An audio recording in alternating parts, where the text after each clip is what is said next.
Mereka banyak menyebutnya dengan The Boy in the Box. Bocah misterius yang identitasnya tersembunyi lebih dari 60 tahun.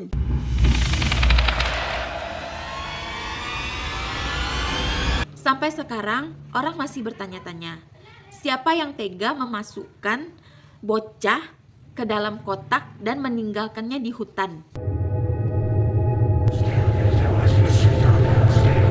Jadi gini kisahnya ya, pada Februari 1957 ada sebuah penemuan menggemparkan di kota Philadelphia, Amerika Serikat. Jadi di pinggir jalan hutan kecil, seorang pria menemukan sebuah kotak kardus bekas tempat tidur bayi.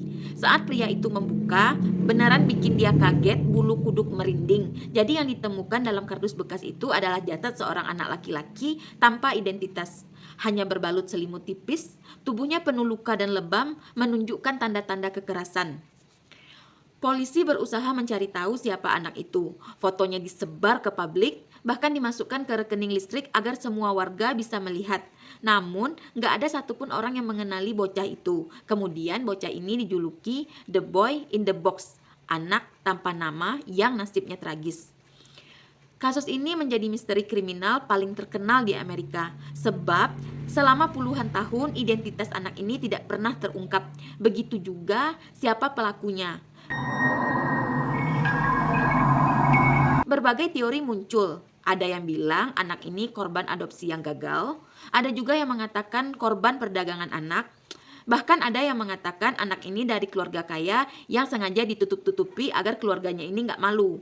Barulah pada tahun 2022, lebih dari 60 tahun kemudian, berkat teknologi DNA, identitas bocah itu akhirnya terungkap.